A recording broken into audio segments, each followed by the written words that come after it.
নমস্কার বন্ধুরা, কেমন আছেন সবাই? গঙ্গাসাগরের বনেদি রান্না ও পরিবেশ ইউটিউব চ্যানেলে সবাইকে আমি নতুন একটা ভিডিও দেখার জন্য আমন্ত্রণ জানালাম। চলুন আমরা একটু বাগান থেকে ঘুরে আসি।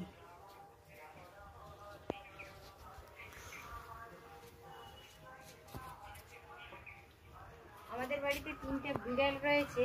বিড়ালগুলো দেখুন, সব পড়ে পড়ে ঘুমোচ্ছে।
এই দেখুন বন্ধুরা, আমি বাগান থেকে টমেটো তুলে এনেছিলাম আর বেগুন তুলে এনেছিলাম, আর আলুও তুলে এনেছিলাম। আলুটাও আমার বাগানের, আর বেগুনও বাগানের, আর টমেটোও বাগানের। সব সবজিগুলোই বাগান থেকে আনা। আর কাঁচা লঙ্কাটাও বাগান থেকে আনা।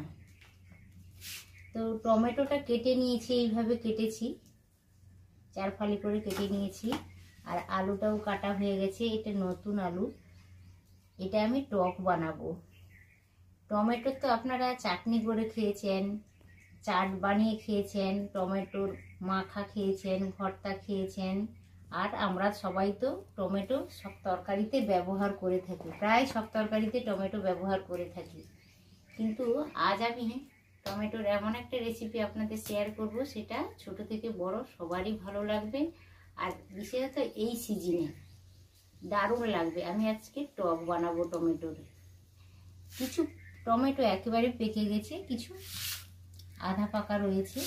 তো এই টক বানানোর জন্য আলুটা কেটে নিয়েছি। টকের আনাজ একটু মোটা রাখলে খেতে ভালো লাগে, মিষ্টি স্বাদটা তাহলে সবজির বজায় থাকে। আর বাগানের বেগুন নিয়ে এসেছিলাম, নরম বেগুন কেটে নিয়েছি, এইভাবে একটু মোটা সাইজের করে কেটে নিয়েছি। দেখেই নিশ্চয়ই আপনারা বুঝতে পারছেন।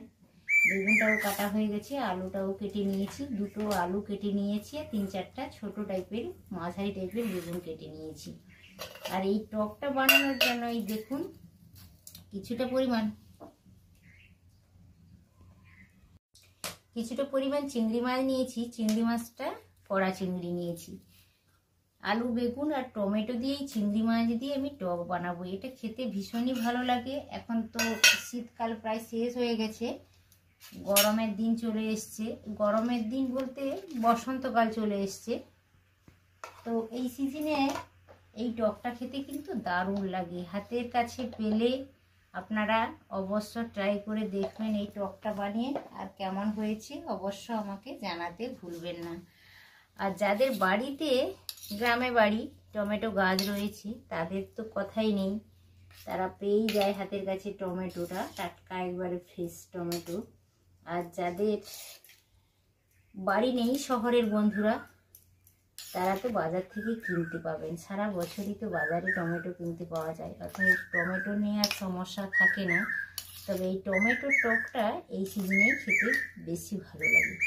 তো লবণ, হলুদ, চিংড়ি মাছে আমার মাখানো হয়ে গেছে, সমস্ত কিছু রেডি হয়ে গেছে। এবার আমি উনানে একটা কড়াইও বসিয়ে দিলাম। উনানটা আগে থেকেই জ্বেলেছিলাম।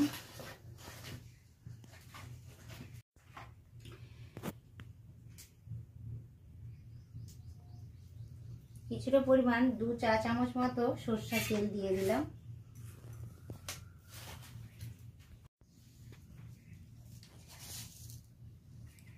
এক চামচ 5 ফোড়ন দিয়ে দিলাম।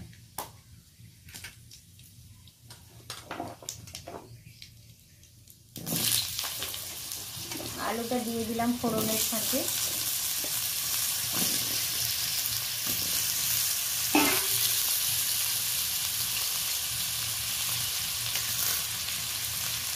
তারই সাথে 3টে লঙ্কা হাতে ভেঙে দিয়ে দিলাম। তেলে লঙ্কাটা দিলাম না, কারণ একটু তেল ছিটাতে পারে, এই জন্য আলুটা দেওয়ার পরে দিলাম।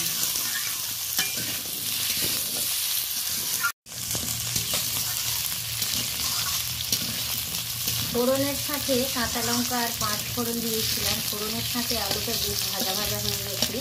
আলুটা এক সাইড করে দিলাম।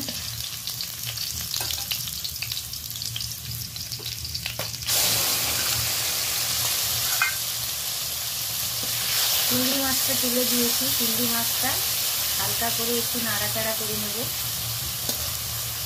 টকের চিংড়ি মাছ বেশি ভাজার কোনো দরকার নেই। টকের সবজি বা মাছ একটু হালকা ভাজলেই খেতে বেশি ভালো লাগে। আলাদা করে আর ভাজলাম না। আলাদা করে ভাজলে চিংড়ি মাছ অনেক সময় শক্ত হয়ে যায়, একেবারে রাবারি হয়ে যায়, তাতে করে খেতে ভালো লাগে না। ওই জন্য আলু দিয়ে এক সাইডে আমি চিংড়িটা হালকা করে একটু নাড়াচাড়া করে ভেজে নিচ্ছি।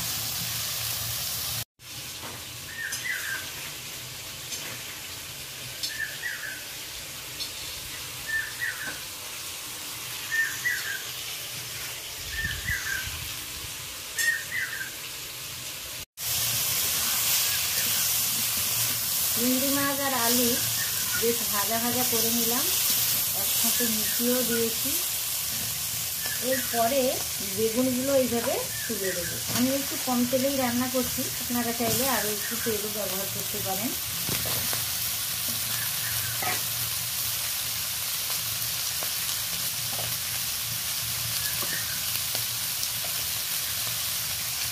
হলুদ দিয়ে দিলাম,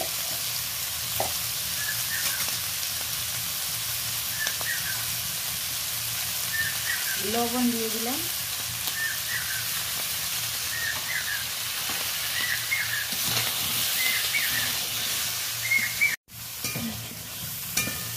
আলু বেগুন আর চিংড়ি মাছ একসাথে ভালো করে কষিয়ে নিলাম।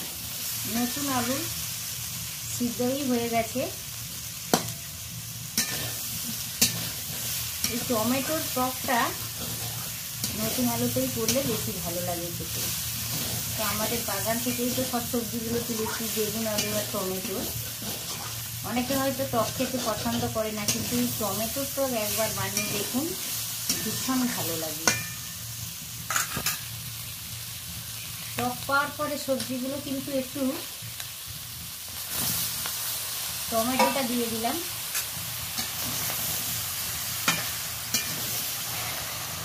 ভালো করে নাড়াচাড়া করে নিচ্ছি।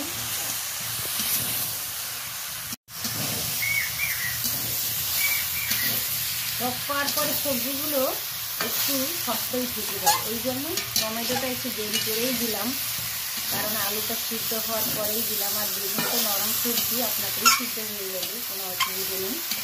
আর এই টকটা বানানোর সময় কিন্তু একটু খেয়াল করে জলের পরিমাণটা একটু কম দেবেন, কারণ টমেটোর ভিতরে অনেকটা পরিমাণে জল থাকে। টক এটাও একটু মোটা, মানে ঘন টাইপের টক হলে খেতে ভালো লাগে। খুব পাতলা টক করলে কিন্তু টমেটোর টকটা খেতে ভালো লাগে।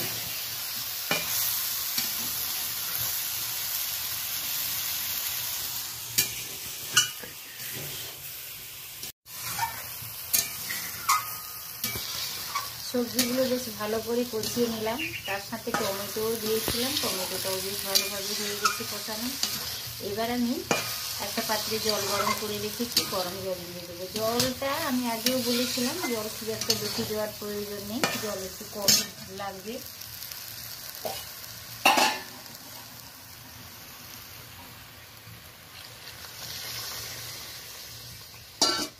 টকটা মাখো মাখো হবে, খেতে কিন্তু খুবই সুস্বাদু লাগে।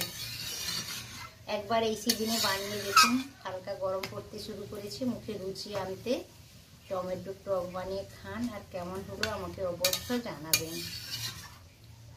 আর আমি তো চিংড়ি মাছ দিয়ে এই টকটা বানালাম। ছোট মৌরলা মাছ যদি কাছে পান, তো ছোট মৌরলা মাছ দিয়েও টকটা বানিয়ে খেতে পারেন।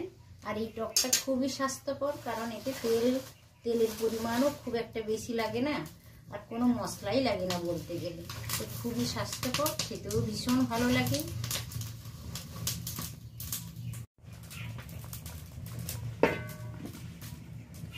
বেগুন রয়েছে, ওই জন্য একটা ঢাকনা চাপিয়ে দিলাম। ঢাকনাটা খুলে নিলাম, দারুণ দেখাচ্ছে, টমেটোগুলো একেবারে ফুলে উঠেছে।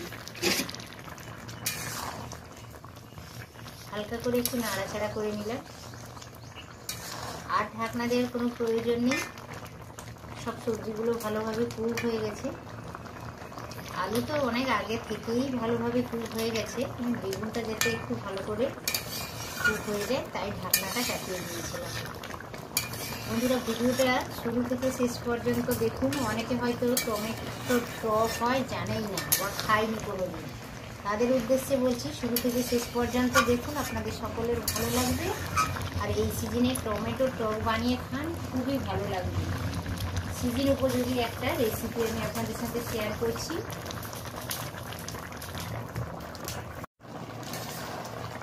টকটা প্রায় হয়ে এসেছে,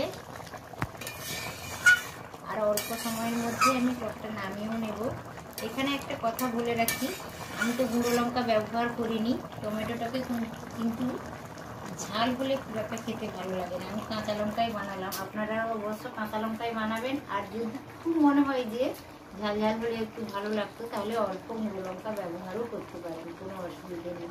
কিন্তু কাঁচা লঙ্কাতেই বেশি ভালো লাগে টমেটোর টকটা খেতে। আর এখানে একটা কথা বলে রাখি বন্ধুরা, হয়তো ভাবছেন যে কতটা পরিমাণ টমেটো দেবো টক বানানোর জন্য। তো সবজির পরিমাণের উপর ডিপেন্ড করবে যে কতটা পরিমাণ টক লাগবে। আর চিংড়ি মাছ দিয়ে যদি করেন তাহলে একটু বেশি টমেটো দিতে হবে, কারণ চিংড়ি মাছ টকটা অনেকটা টেনে নেয়। আর মৌরালা মাছ দিয়ে যদি করেন তাহলে অল্পই টমেটো দিলে তাহলে হয়ে যায় টকটা। হালকা হালকা টক টক মিষ্টি মিষ্টি লাগবে, খেতে কিন্তু দারুণ লাগবে। যারা আগে কখনো টমেটো টক বানিয়ে খাননি, একবার এইভাবে টমেটো টক বানিয়ে খান, তাহলেই বুঝতে পারবেন যে কতটা ভালো লাগছে।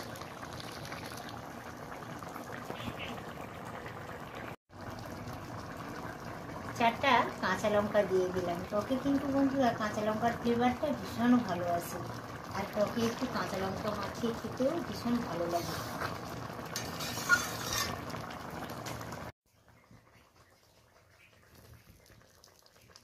টকটা একেবারে রেডি হয়ে গেছে, নামিয়ে নিয়েছি। এবার আমি একটা পাত্রে ঢেলেও নেব। এই দেখুন বন্ধুরা, টমেটো আলু বেগুন, নতুন আলু, বাড়ির নতুন আলু আর বেগুন আর টমেটো আর চিংড়ি মাছের টকটা আমার একেবারে খাওয়ার জন্য রেডি হয়ে গেছে। দেখতে যতটা সুন্দর লাগছে খেতেও ঠিক ততটাই সুন্দর লাগে, ভীষণ ভালো লাগে খেতে। তরকারি আপনারা অবশ্যই এইভাবে ট্রাই করে দেখবেন। এই সিজনে টমেটোর টক বানিয়ে খাবেন, আর কেমন হয়েছে আমাকে জানাতে ভুলবেন না। আজ তাহলে আসি, আবারও দেখা হবে অন্য ভিডিওতে অন্য রেসিপির সাথে। তত সময় আপনারা সকলে সুস্থ থাকুন, ভালো খান। আজকের মতো টাটা, নমস্কার। এত সময় আমার পাশে থাকার জন্য সবাইকে ধন্যবাদও জানালাম আমি।